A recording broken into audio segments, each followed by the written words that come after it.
Okay, so here we are, and we're going to be talking today briefly about sharpening u-gouges, not v-gouges. The other video is more for v-gouges. And I'm just going to be using a normal pro grip u-gouge, and if you look, it's one of the smaller u-gouges that they make. It's not tiny, but it's also not one of the ones you would use for carving out big sections. And all you really need today is a u-gouge. Again, the block, the sharpening block from McLean's. So if you haven't gotten one of these, this is really helpful. Make sure that you're using the honing compound from McLean's. Same thing.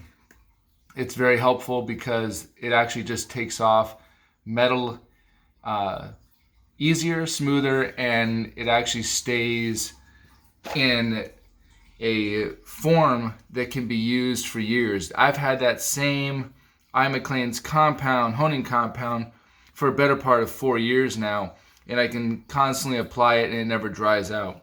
The other thing you're going to need is actually from Slipstroke, and that's going to be the block that you would use predominantly for taking off the burr, where you use one of these raised ridges for taking off either V-gouge burrs or U-gouge burrs. It has two sides. It has a leather stroke here. It also has a leather surface on the back. And we'll talk about why I have these grooves cut here in just a few seconds. Okay. So there's a couple ways to sharpen a U-gouge.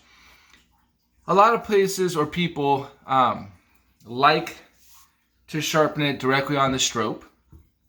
And one of the things you can do, they always tell you to find the angle, is to mark your U-gouge or your V-gouge in Sharpie. Because what will happen is as you use your U-gouge, you will see if you're on the correct angle, if you're too raised up or if you're too flat, because Sharpie will be left behind. You're also going to notice that once you have your correct angle, you're just going to basically go side to side, and you'll notice that it takes off just a small amount of steel. What you should see is when you lift your blade, you should see very little, if any, Sharpie, because it should be on the correct angle. And you just want to make sure you rotate edge to edge.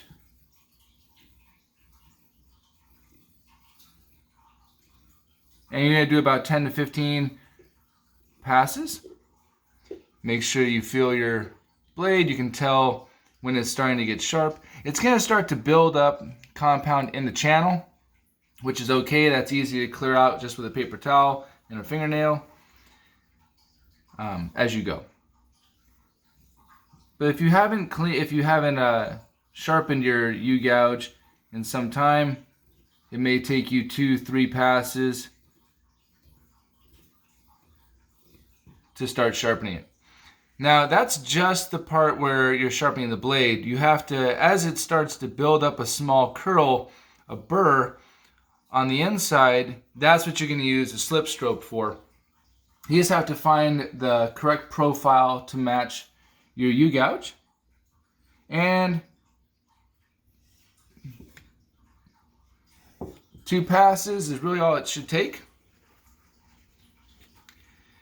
And what you can do is just run your fingernail through that groove, and if you don't feel it catch, then you have knocked your burr off correctly.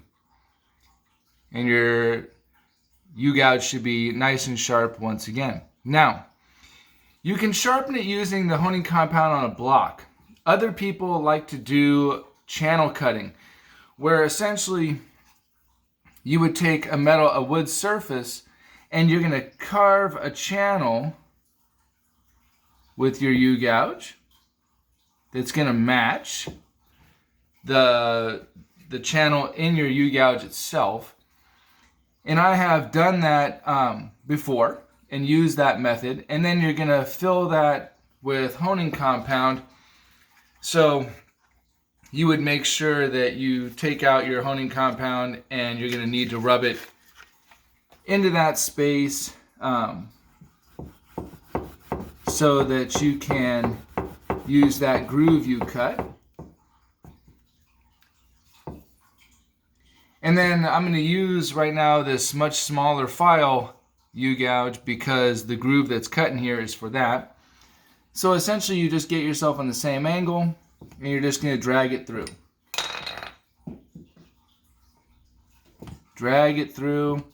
And what's going to happen is that the u-gouge channel that you cut, as you can see, gets very dark as it takes off metal.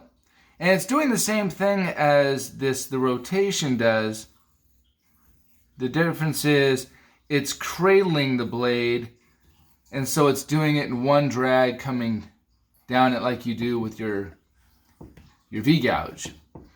You still at the end have to flip your slip stroke, find the profile that matches, and knock off your burr. Otherwise, what you'll end up with is a tool that just kind of drags along